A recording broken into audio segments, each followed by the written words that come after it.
Hello guys, so we have a very fresh and new question from quadratic equation, which is a plane 2800 kilometre का distance travel करता है। कोई भी एक plane है 2800 kilometre का डिस्टेंस ट्रेवल करता है, तो जो भी वो टाइम लेगा यूजुअल टाइम, तो स्पीड हमने प्लेन की अगर एज्यूम की, let the speed of the plane be x kilometre per hour, तो time taken by the plane is distance upon speed, ये डिस्टेंस और ये स्पीड आवर्स में। तो guys 2800 kilometre the plane is covering a distance and x kilometre per hour the speed of the plane. So time taken by, usual time taken by the plane will be 2800 upon x hours. अब there is a condition that arises. What? तो condition क्या है इसकी, अगर ये bad weather की वजह से कोई तूफान आ गया, उसकी वजह से इस प्लेन को टेक ऑफ करने में 30 मिनट्स लेट हो गया, यानी कि आधा घंटा। अगर कोई बैड वेदर है, तूफान आया, तो प्लेन आधा घंटा लेट टेक ऑफ किया है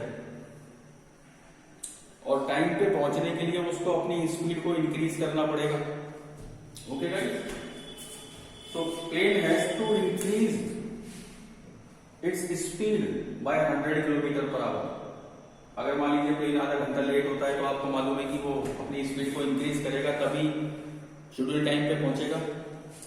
तो इसका जो दूसरा केस है गाइस वो ये कि अगर ये प्लेन किसी वजह से आधा घंटे लेट होता है, डिले होता है, तो इसको अपनी स्पीड को इंक्रीज करना पड़ा। कितना इंक्रीज करना पड़ा? इंक्रीज करना पड़ा 100 kilometre per our.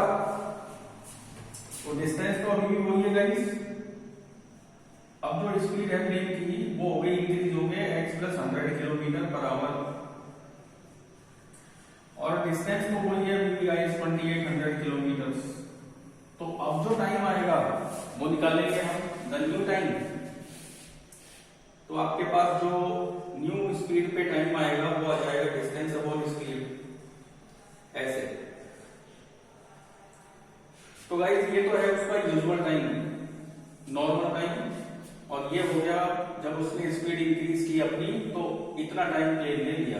Speed increase करिए तो आपको मालूम है कि टाइम मतलब स्पीड इंक्रीज करिए तो थोड़ा टाइम कम देगा वो। तो आप ये मान के चलिए कि कोई भी एक प्लेन है, उसको 2800 किलोमीटर का डिस्टेंस ट्रेवल करना है, स्पीड उसकी एज्यूम कर ली हमने x किलोमीटर पर आवर, और इस तरह से वो प्लेन जो यूजुअल टाइम लेता है वो हो गया 2800 x आवर्स।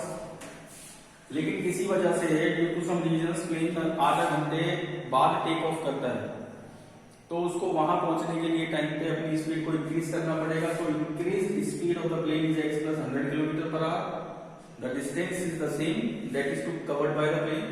तो new time will be 2800 upon x + 100। अब क्वेश्चन क्या राइज होता है गाइस कि देखिए ये तो नॉर्मल टाइम था उसका। मान लीजिए प्लेन अगर इसी स्पीड से चलता है तो वो 10 आवर्स लेता है। ओके, मैंने यह बोला कि प्लेन अपनी स्पीड को जब बढ़ाता है, आधा घंटे लेट हो गया, इसलिए उसको अपनी स्पीड बढ़ानी पड़ी। यहां प्लेन को अपनी स्पीड बढ़ानी पड़ी। ओके गाइस, तो जब आधा घंटे को ऑलरेडी लेट स्टार्ट किया है और स्पीड को बढ़ाया, और जिस टाइम पे भी पहुंचना था वहां पहुंच गया, तो इन दोनों टाइम को जब इक्वेट करेंगे तो इक्वेशन कैसे बनेगी गाइस?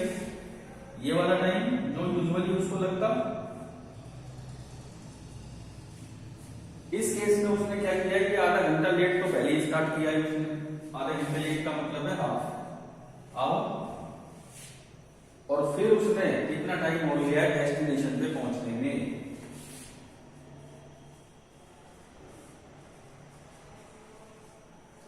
यहां से क्वाड्रेटिक इक्वेशन बनेगी गाइस, और फिर आपको निकालनी है the speed of the plane. तो वो आप समझ ही गए होंगे।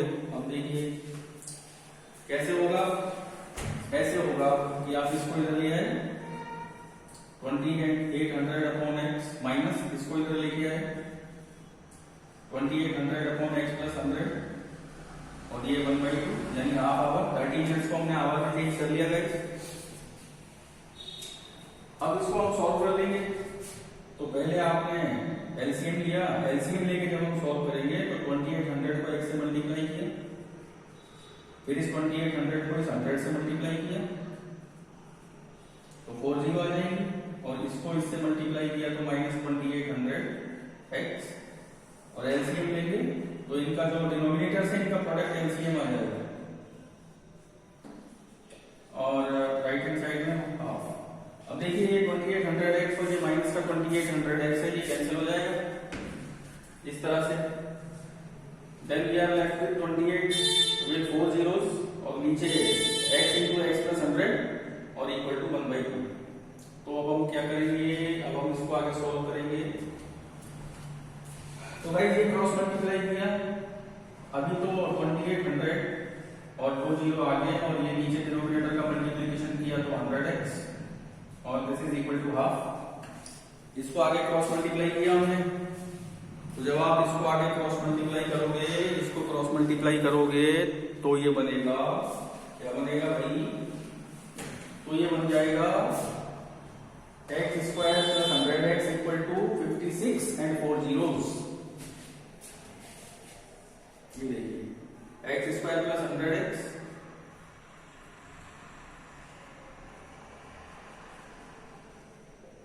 56 and 4 zeros we have.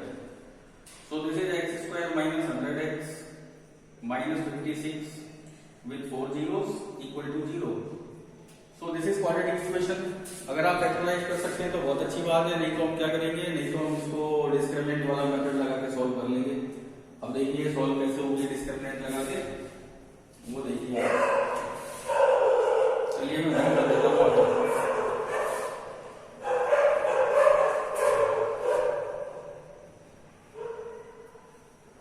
आपने निकाला इसका discriminant which is -100 whole square minus 4a which is the coefficient of x square and -56 with 4 zeros. This is our discriminant by using a square minus 4ac. Okay guys, तो अब देखिए आगे। So this will become 1 with 4 0 plus 1 2 3 4 6 या 24 2 carry किया 4 5 या 20 और ये 22। So this will become 224 along with 4 zeros.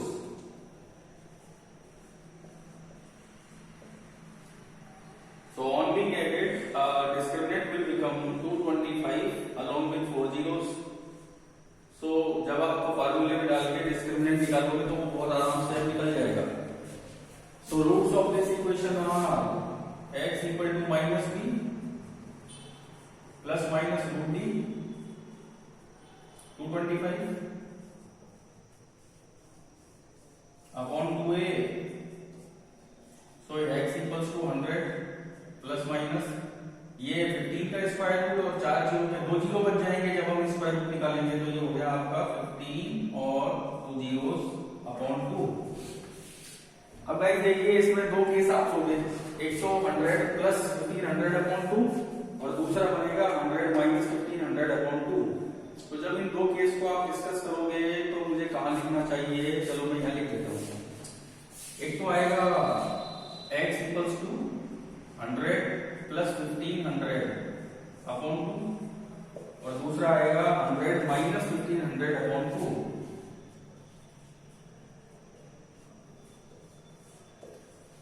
अब गाइस ये तो नेगेटिव आएगा, ये माइनस का 1400 आ जाएगा, तो स्पीड कभी नेगेटिव होती नहीं है, तो वो तो आप रिजेक्ट करोगे सेकंड वाला केस। इस वाले केस को आप एक्सेप्ट कर लीजिए and that will be the speed of the plane, the required speed. And it is a board question guys, very important question, 3 या 4 मार्क में हो सकता है। तो इसको तो हम रिजेक्ट कर देंगे क्योंकि यहां से ये नेगेटिव आएगा, इसको ऑप्ट कर लोगे आप और आपकी वैल्यू बन जाएगी x इक्वल टू कितनी बनेगी देखिए, x equal to 1600 upon 2 and that will become 800 kilometer per hour. So speed of the plane is 800 kilometer per hour. So this is the question from quadratic equation guys, and it was very important question as far as your board examinations are concerned. So guys, you just keep watching Mathsway and enjoying some new questions as far as your board examinations are concerned.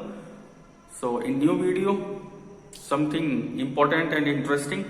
Till then, goodbye. But one thing remembered, keep watching Mathsway. Okay guys.